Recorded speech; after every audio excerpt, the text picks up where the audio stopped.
Evo nas 11. jula 1995. godine u srpskoj Srebrenici.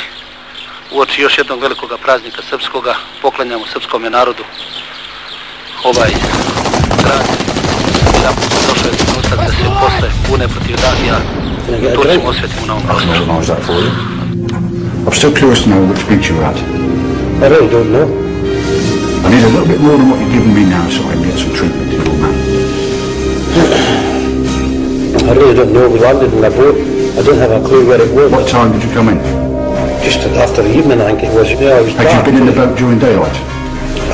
Well, we were in the boat all the time. I need a drink, man. What about Maxwell? Mac? I really don't know. What was his job? I don't know. As I say, I just came in and I never met many of them. They never even spoke to me most of the time. All I've got is bodies everywhere.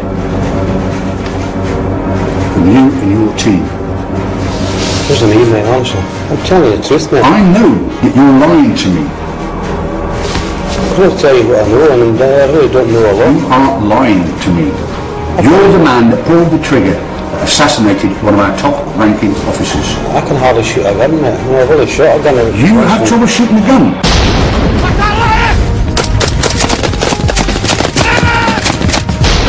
What we wanted you to do, Steve. I don't know what you're saying. I'm getting more confused. How can you be confused when you were the team leader? I wasn't the team leader. You were the team leader. You were the sergeant in charge of patrol. Now bearing in mind, your colleague's life is depending on you. I'm telling you the truth, I'm hungry, I'm thirsty. Unlucky. That's the way life is until you start to cooperate with us. I'm telling you the truth. That's all I know. Look at me. I'll tell you what I want from you. I want to know how you gained the information that made that assassination. Do we understand one another? Do we understand one another? Understand. A simple yes or no. I understand you fine, but right. I can't. Stand up. I'll try and help. Stand up. I don't know anything else. Now the interrogator's got a sniff of the truth. He'll continue his routine for as long as it takes until he's satisfied he's got all the facts. Get these guys to stop doing that kicking. Start cooperating. Guards! The most important thing is that you've done your job. You've got through the ordeal without compromising your command, and you're still alive. Which means there's always a chance you may be rescued, or you may get the opportunity to break out. But without doubt, the best time to escape would have been as soon as possible after capture. So, what if circumstances had been different, and our team were able to escape?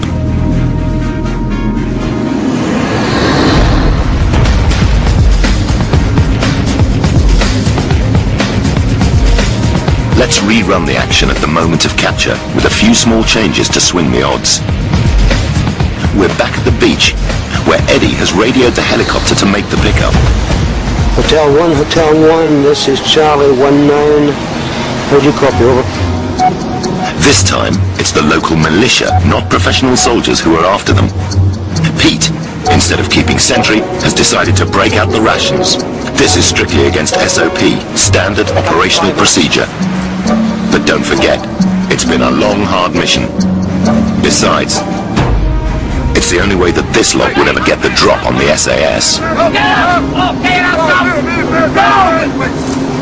The local militia may have got there first, but the elite troops are not far behind. So Eddie and Pete, although unarmed, will have to act soon. When captured by the enemy, your best chance of escape is during the first few minutes. But escape is only the beginning of the story. Ahead of them, there's a long, hard slog cross-country, hunted by an elite enemy force.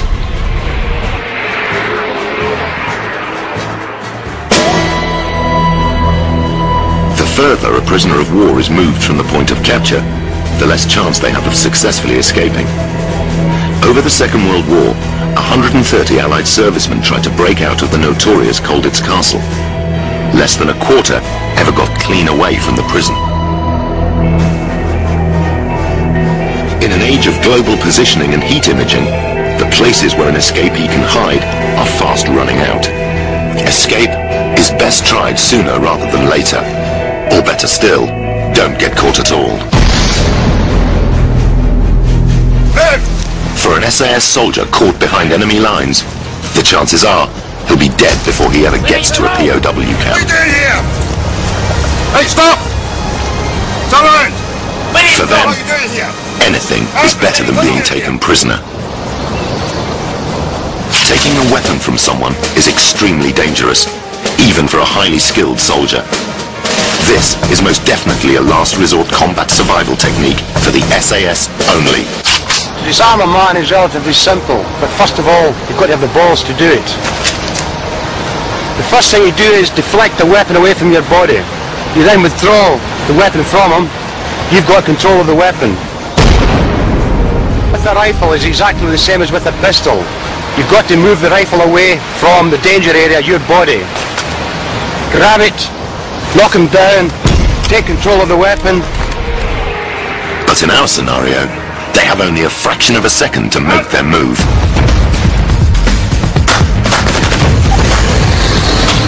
With the adrenaline pumping, the first instinct might be to run, but to act hastily now could cost them dearly later.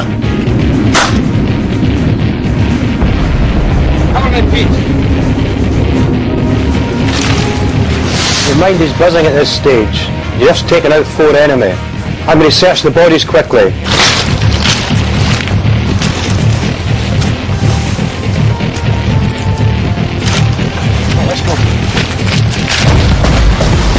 They set about covering their tracks and make a run for it, but before they go, Pete strips down the enemy weapons.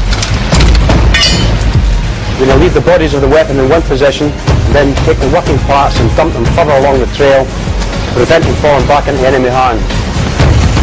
As soon as he can, Eddie radios the helicopter to warn them that they've got a hot LS, a landing site that's come under enemy fire. Hotel 1, Charlie 19, abort. I will also inform them that we're moving to the secondary rendezvous point. Making for secondary RV. Over. All SAS soldiers always have a backup plan. Before you go on any mission, you will formulate an escape and evasion plan. The most important elements of these are your rendezvous points or pick-up points. These will be pre-designated areas where you'll be picked up by heli or you'll meet an agent contact to help you get out of the country.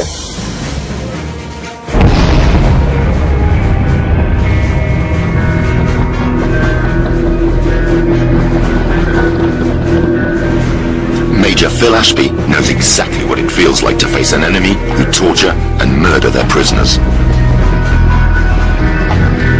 Fear?